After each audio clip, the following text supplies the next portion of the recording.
Welcome to Healing the Spirit, a space where we awaken our creativity, deepen our connections, and remember who we are through the lens of astrology, archetypes, and art making. I'm your host, Jonathan Coe.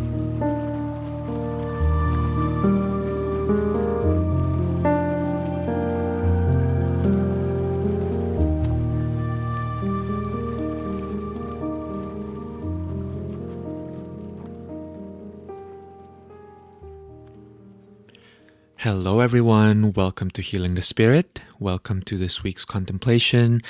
I am excited to co-create the space with you where we get to reflect on the energies as well as the astrology of the coming week. But before we get to the contemplation, I want to share a super exciting announcement with you, which is that I have a workshop coming up inspired by Venus in Aquarius.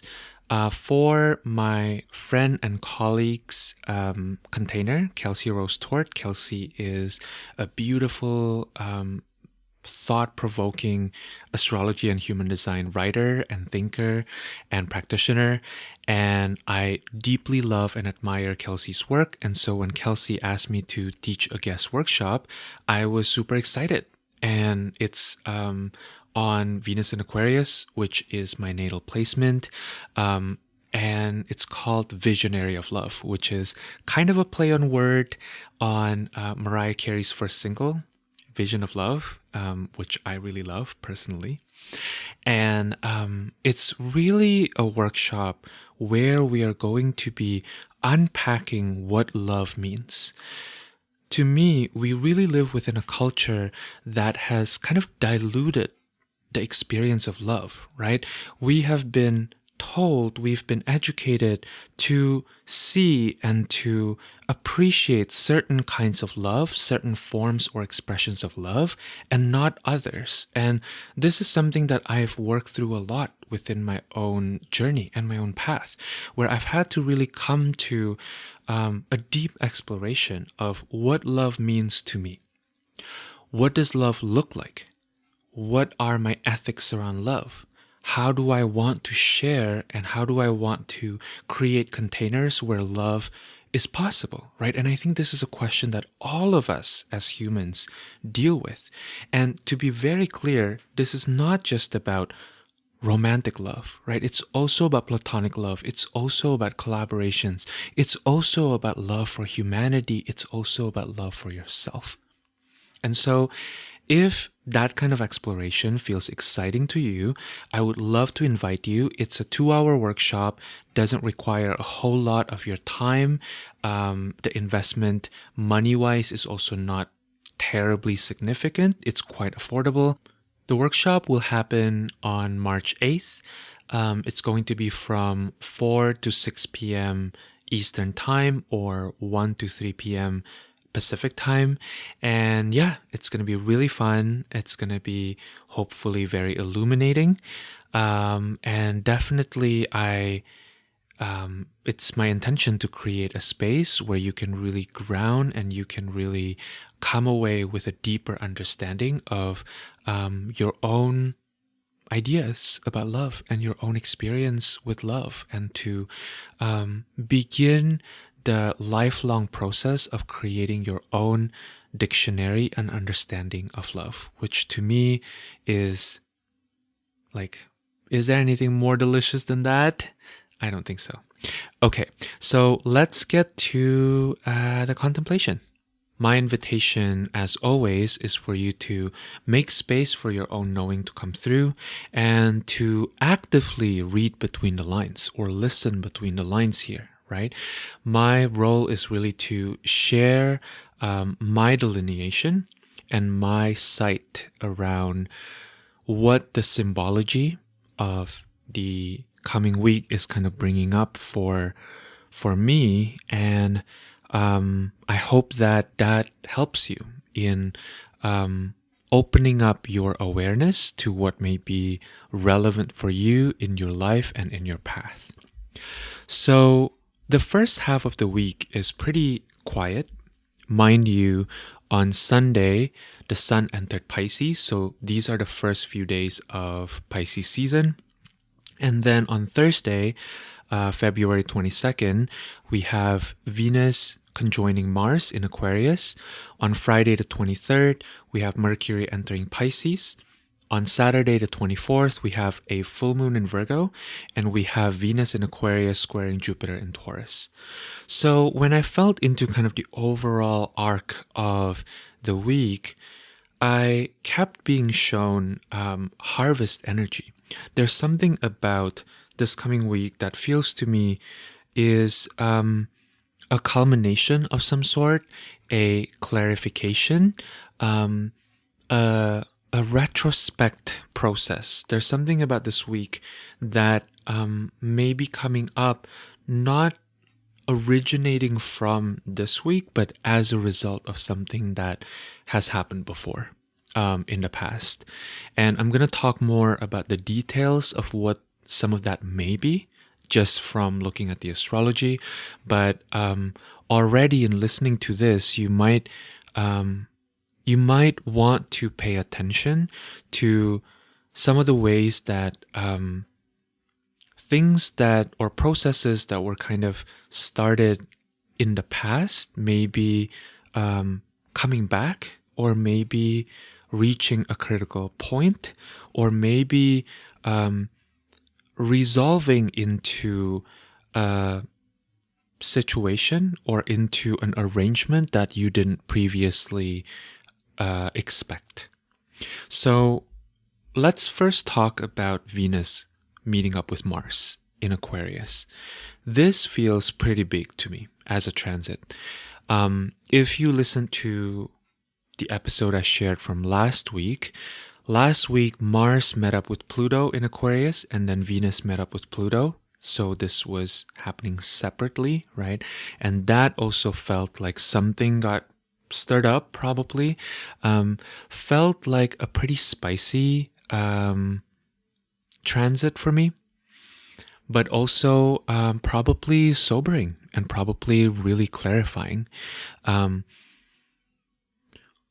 When I thought about, after I recorded last week's episode and kind of lived through the week, what I was really feeling into with all of this lineup in Aquarius, with Pluto just entering Aquarius a few weeks ago, is how we might become aware of spaces and areas in our lives where the structure wasn't fully solid, right? What's interesting about Aquarius is ruled by Saturn, right? But the sign that came before Aquarius, Capricorn, is also ruled by Saturn. And so one of the ways that I contextualize Aquarius is kind of like the top of the mountain, right? If Capricorn is the climb to get to the top of the mountain, Aquarius is the view, the perspective we get once we are at the top of the mountain. And something that I wonder about, especially with Mars crossing or meeting up with Pluto, and then Venus meeting up with Pluto, is it may have brought up the ways that our Aquarian ideals and Aquarian dreams are not really supported by structures that sufficiently support those dreams to become reality, right? Those dreams to become sustainable. And so to me, there's kind of a similar energy to this Venus conjoining Mars, right? Venus and Mars are both pretty corporeal processes, right? When I think about the processes, the experience that Venus and Mars catalyze, there's a quality about them that's pretty connected to the body, right? Venus and Mars doesn't go up and out. Venus and Mars doesn't go into the spiritual or the mental realm. It stays within the physical realm, right? It stays within the energetic layer that's closer to the body. And so let me zoom out a little bit. When I was talking with the astrologer Erin Tack Shipley, who is a colleague and a friend, about the astrology of the year, which you will be able to find if you kind of just scroll back a few episodes back. We had a 2-part episode dedicated to talking about the larger arc of 2024. One of the things that Erin pointed out about February is how this Venus-Mars conjunction is reminding her of last year's Venus retrograde in Leo. And what was interesting to me, right? So what Erin said in that episode, and you can go back, you can look at the timestamp, was that she was noticing how Venus and Mars never totally met up when Venus was retrograding in Leo last year. And what I also found as we dig deeper into the year and as we kind of looked at the arc of the whole year is later on in 2024, we have a Mars retrograde, and the degree that Mars is going retrograde in Leo is 6 degrees. And this Venus and Mars conjunction is happening in 6 degrees Aquarius. So there's a picture that I'm painting here, right? There's kind of a scene that I'm kind of setting out here. There's something going on between this particular Venus-Mars conjunction, last year's, meaning 2023, Venus retrograde in Leo, right, which is happening opposite from this Venus-Mars conjunction in Aquarius, and then there is something happening with the Mars retrograde in Leo that's going to happen at the end of the year. So you can kind of think about this Venus-Mars conjunction perhaps as a confrontation, right? When we think about points that are opposite from where a lot of the actions happen, which is 6 degrees-ish Leo, right? There's a push and pull between the Leo and Aquarius themes here, right? And somehow the 6 degrees feel very powerful to me. Like it feels very symbolic. There's something about it that it's hard to put into words, right? But I do feel like it's significant. And this Venus-Mars conjunction is part of a larger story, is I think really the point I'm trying to make here. And from my perspective, what I'm really sensing into is how this Venus-Mars conjunction is about exploring connection and disconnection. Venus implies the principle of unification. Mars represents the principle of separation, right? And so I want to invite you to make this maybe more concrete and useful to you in your personal life. I want to invite you to consider what came up for you last summer during the Venus retrograde in Leo, which happened around the window of kind of like mid-late July to early September, right? And if you would like some support around that, this is totally optional. I would invite you to check out a couple episodes on this podcast where I talked about the Venus retrograde experience more directly. Episode 89 is specifically about Venus retrograde. It was titled Contemplating Venus Retrograde in Leo 2023, Illuminating the Loveless Places. And you can also listen to the episode before that, which is episode 88, titled Same Patterns, New You. So regardless of whether you want to kind of go back and resource yourself by listening to these episodes, I invite you to feel into that time period, even just intuitively, right? Or maybe what always helps me is to either look at my photo album or look at my inbox and really ask, what was the state of my heart at that time? What was I yearning in that moment? What struck me as something that my heart has been striving towards, dreaming of, hoping for, but somehow never truly received in the ways that I want to be receiving them. And I want you to notice, as I am asking these questions, and as you are maybe becoming aware of some of the things that you were moving through last summer, early fall, and feeling into your journey with that up until this point, notice your relationship with whatever is coming up, right? And ask yourself the question of, what is the role of space and distance?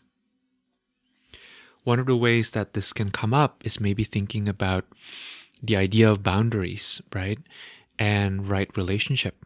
To me, boundaries and right relationship are quite different, right? Because boundaries speak to the edges, right, of our relationships.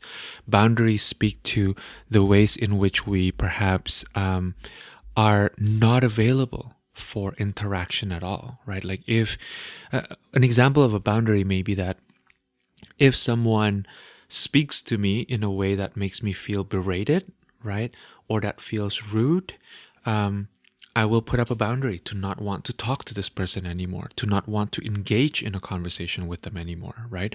Or if I feel like a particular situation does not feel safe to me on a physical body level, right? I will extricate myself from that situation. That's a boundary, right? Or another boundary that's maybe a little less serious is, and this is something that I have to constantly remind myself of, is that I'm allowed to set a time where I stop working, where I'm maybe not looking at my computer anymore, right? And then right relationship to me feels very different, right, than boundaries. Right relationship has more to do with like what happens within those boundaries. Because even when we set boundaries, it doesn't mean that problems and conflicts and complicated feelings immediately and instantly disappear, right? The reality is, within our boundaries, right, within the edges of our boundaries, we still need to maintain or define what reciprocity looks like for us.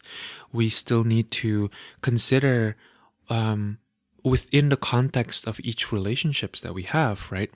What does mutual flourishing look like? Do we need to have complementary desires, or do we need to have matching desires in order for certain relationships to work out, right? Have we perhaps gone through a journey and grown in our capacity to see that the thing that we deeply yearned for last summer, early fall, that now we are seeing it with a bit more sobriety and clarity, right? Or perhaps you actually got the thing you wanted, and then you learned some of the things about it that actually kind of reorganize your framework, right? Reorganize your mindset. Perhaps now you want a different thing, or perhaps now you see that what you wanted was not what you actually wanted after all, right? Another thing to consider with regards to space and distance, this all speaks to Leo and Aquarius themes, which I'm going to get to in a second. Another thing to consider is the idea of time, right? Because time sometimes shifts our relationship with what comes up for us, right, during the Venus retrograde period. So maybe think about it in this sense, right, that sometimes even if you did nothing with the thing that came up with the Venus retrograde, perhaps you want to think about now that you've had some time away from the intensity of that situation, what has shifted, and just kind of take an inventory, right, of where you're currently at versus where you were or where you have been. So let me talk about this on an astrological level more directly. The sign Leo is ruled by the sun, right? And Aquarius is ruled by Saturn. And so when we think about the polarity between Leo and Aquarius, there is the theme around heat, warmth, illumination, intoxication, the peak of summer in the northern hemisphere as represented by Leo, right? And the cold, darkness, sobriety, hibernation, the peak of winter in the northern hemisphere when it comes to Aquarius, right, ruled by Saturn. Polarity does not signify separation, but rather polarity is about having different vantage points. This is very different, and it's quite important when we are thinking about signs or when we're thinking about planets being opposite from one another, to not consider them necessarily only from the perspective of oppositions being about conflict or being about separation, right? Because oftentimes, in my experience, opposition actually creates space for two archetypes, two signs, two planets to be able to see one another more clearly, to be able to communicate with one another. And so the polarity expresses opposite ends of the spectrum of experiences, right?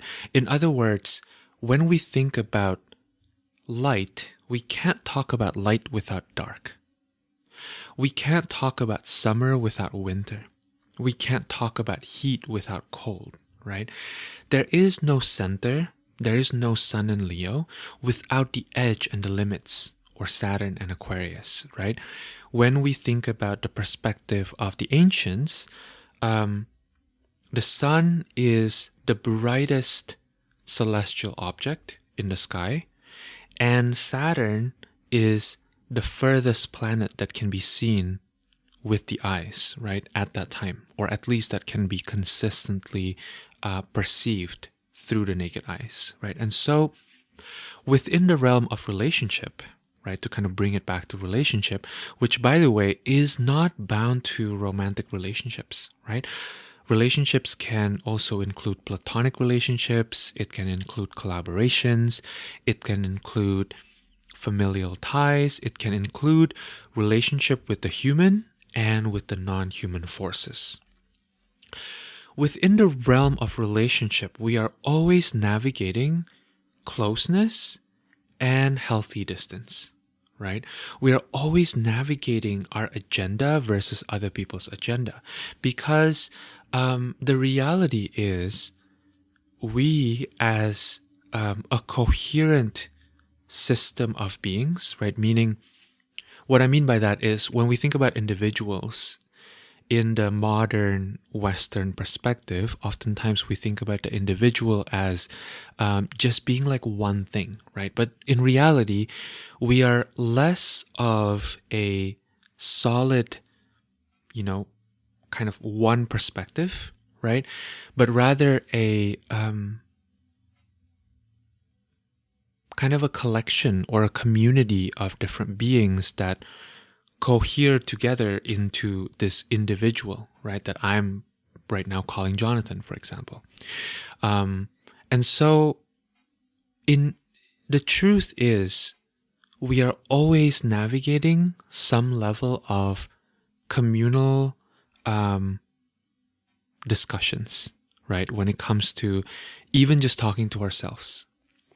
We can maybe conceptualize this from the perspective of an internal family systems perspective, right? That maybe there's my inner critic, there's maybe my inner child, there's maybe my inner father, inner mother, right? Inner teacher. And they all kind of have to come together, right? And decide what to do or how to be according to their own agenda, right? So even within ourselves, we contain multitudes, right? And so we have to navigate the different voices that comes up because we are complex beings. And so when it comes to relationships with the outside world, right, with another individual, with a human or non-human ally, with our environment, right, with our job, with our projects, we are always navigating this question of like, what do I want versus what does the other want, right? And so this brings me to the next transit, which is Mercury entering Pisces and then closely followed by the full moon. The phrases that came to me for the full moon, so when I really sat down with this energy of the full moon and asked for some phrases before I even looked at the astrology chart of the full moon, a few phrases came up for me. So the first one was reaping what you sow, and then drinking in the medicine you bottled, honoring the gifts of your virtues, and showing up for your dreams. And so I want you to make a little bit of space here to feel into what comes up for you as you are hearing these phrases. Reaping what you sow, drinking in the medicine you bottled, honoring the gifts of your virtues, and showing up for your dreams. For me, all of these phrases represent experiences that are actually neutral. However, when we hear some of these phrases, they can bring up emotions for us that are very much rooted in our own personal experiences, right? So for example, when I first heard reaping what you sow and drinking the medicine you bottled, I immediately felt a little bit judged. And that actually has to do more with my experience, right? Like reaping what you sow for me as someone who grew up in the church environment can feel a little bit like a judgment, can feel a little harsh, right? Not gonna lie. And so what was interesting though was as I was really sitting with not just the phrases that came through, but like the energy that the phrase came through with, what I was feeling was actually kind of an opening here. So the opening itself to me feels neither positive nor negative. There's something about kind of how our minds contextualize these phrases as positive or negative that in this particular context, at least, feels like it's not necessarily the point.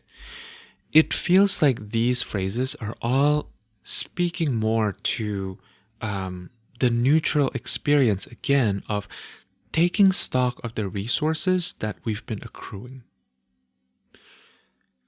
You can think about it maybe from the vantage point of accruing since the last Venus retrograde last year in Leo.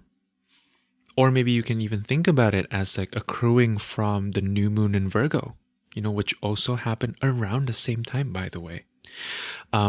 Perhaps some of the struggles that you've experienced has helped you learn some skills.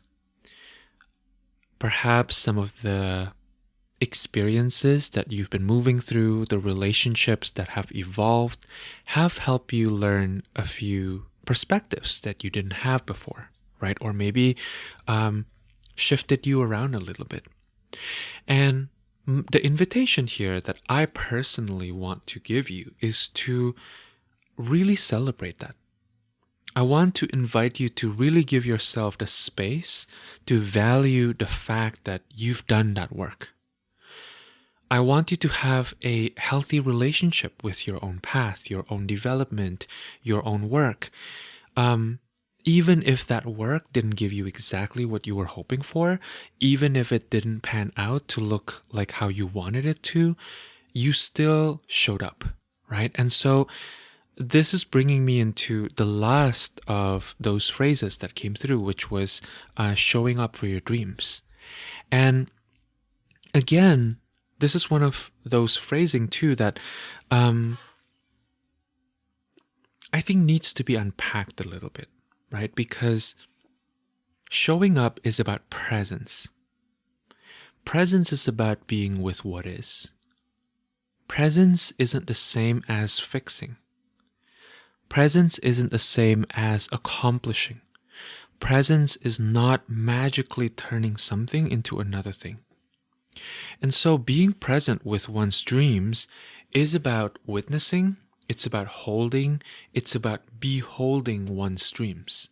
It's about getting as clear as possible with oneself, actively releasing assumptions around what the dreams even are.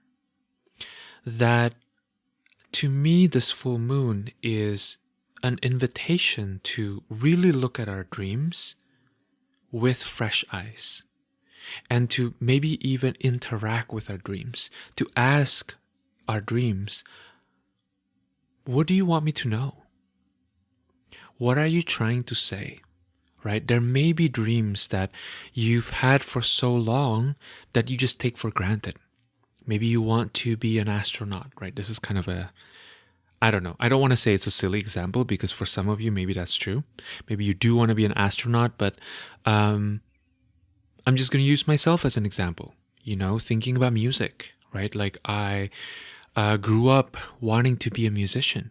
And so one way that I can kind of work with some of the themes that are coming up this coming week is really investigating that. Right? Like what is it about being a musician that is still relevant to me? Right? That sometimes also dreams are mutable.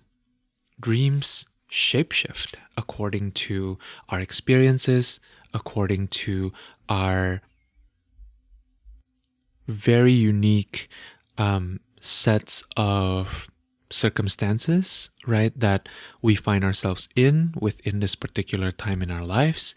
And so sometimes the more concrete content of the dreams themselves aren't even relevant anymore. That maybe it's more about what that dream represents that is important and that is true and grounding for you in some sense. And so my invitation is for you to be honest with yourself. Being present requires honesty. Being present requires you to be in your body, to be in the present moment, to be centered in your heart. And so feel into what can resource you to do all of those things, right? This full moon to me has an equally sober and dreamy energy to it. It's about nourishing ourselves with grounded, rooted sense of hope, while also being really honest about the work that is required to make that hope and that dream a reality. Astrologically, the sun is in Pisces, and it's pretty close to Mercury and also Saturn, right? And all these Pisces planets are ruled by Jupiter and Taurus. Meanwhile, the moon in Virgo is ruled by Mercury in Pisces, right? And so Mercury is in detriment and fallen in Pisces.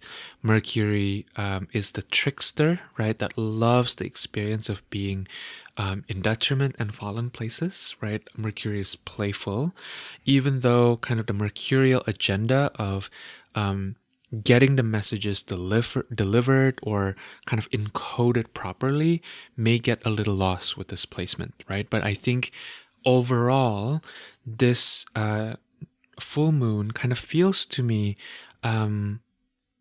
like a really sweet opportunity to be with ourselves in a way that's grounded and also